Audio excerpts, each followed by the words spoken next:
اور اس چیز نے بچوں کو برباد کر کے رکھا ہے، اور اس کے ذمہ دار ہم لوگ اور آپ لوگ۔ علماء کرام بہترین عالم آ جائے، بہترین تقریر کر رہے ہیں، سارے لوگ کو ادھر گھوم رہا ہے کوئی ادھر گھوم رہا ہے، ایک نعت خواں آ جائے سارے موبائل آن ہو جائیں گے، ساری بستی اکٹھا ہو جائے گی، اس نعت خواں کو پر 50,000 60,000 روپیہ خرچ کرنا گوارا ہے، لیکن علماء پر اگر خرچ کرنا گوارا نہیں ہے تو ظاہر سی بات ہے یہ طلبہ دیکھیں گے عزت کہاں ہے۔ اور آپ کے طلبہ نعت خواں بننا چاہیں گے، اور آپ کے طلبہ معاف کی جگہ سے گانے والے بننا چاہیں گے، سنجیدہ کام، وہ کام جس کے ذریعے دنیا میں انقلاب پیدا ہوا ہے، وہ کام نہیں کرنا چاہیں گے۔ طلبہ کرام، میں چھوٹا سا واقعہ ہے، ایک کیڑا ہے جو 2 گھنٹہ مسلسل یا 2 دن مسلسل محنت کرتا ہے، تب اپنے خول سے باہر نکلتا ہے، انڈا توڑ کے باہر نکلتا ہے۔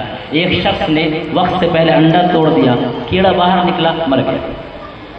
تو کہنے والے نے کہا اللہ نے یہ نظام بنایا ہے کہ 2 دن جب انڈے کو توڑتا ہے تو اس کے اندر اتنی طاقت پیدا ہوتی ہے کہ دنیا میں لڑنے کے قابل ہوتا ہے۔ ہمارے عزیز طلبہ، آپ ابھی پڑھنے پر محنت کیجیے، پڑھنے پر فوکس کیجیے۔ دنیا میں صرف پڑھے لکھے لوگوں کا کوئی کام نہیں ہے، ان لوگوں کا کام ہے کہ دنیا سے مقابلہ کر سکے اپنی تعلیم کے ذریعے۔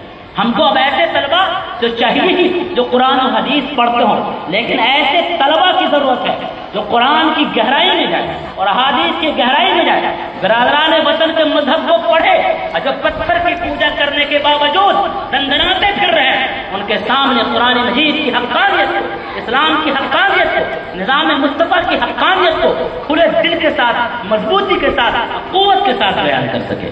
ایسے طلبہ اور ایسے علماء کی ضرورت ہے، اس کے لیے مجاہدہ کی ضرورت ہے، حسن اخلاق کی ضرورت ہے۔ اپنے اندر حسن پیدا کیجیے، کردار پیدا کیجیے، ہمت سے جینا سیکھیے۔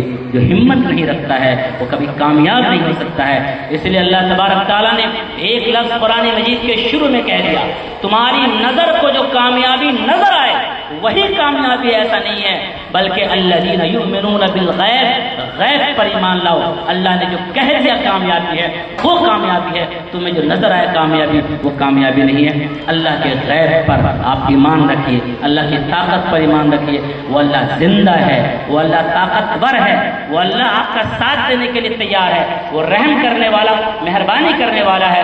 ضرورت اس بات کی ہے اس اللہ سے اپنے رشتے کو مضبوط کیا جائے، اسلام پر یقین کیا جائے، قرآن کو خود بھی ساری کتابوں سے بہتر کتاب سمجھا جائے، نظام مصطفیٰ کو اپنے نظام سے بہتر سمجھا جائے۔ قرآن مجید کی آخری آیت پیش کر کے میں اپنی بات ختم کروں گا۔ اللہ تعالیٰ نے فرمایا لیڈر کون ہوگا، پیشوا کون ہوگا، قائد کون ہوگا، ذمہ دار کون ہوگا، گھر کا جو گارجین کون ہوگا، اس کے لیے اللہ نے فرمایا وَجَعَلْنَا مِنْهُمْ أَئِمَّةً، ہم نے ان میں سے ائمہ پیشوا بنایا۔ یہ ائمہ، پیشوا اور لیڈر اور قائد ذمہ دار وہ ہوتا ہے جو 2 کام کرتا ہے۔ نمبر 1 یہدون بامرنا، وہ اللہ کا حکم چلاتا ہے، اپنا نہیں۔ کتنے علماء کرام کو الحمدللہ آپ کی بستی اس سلسلے میں امتیاز رکھتی ہے کہ امتیاز صاحب کا آپ سب لوگ کھلے دل سے ساتھ دیتے ہیں، ورنہ کتنی بستیاں ایسی ہیں جہاں پر مسجد اور مدرسے کا نظام اس لیے ٹھپ ہے کہ وہ چاہتے ہیں اللہ کا نظام نہ چلے، ہمارا نظام چلے۔ سیم دوسرا آدمی یہی چاہتا ہے کہ ہمارا نظام چلے، تیسرا آدمی چاہتا ہے ہمارا نظام چلے۔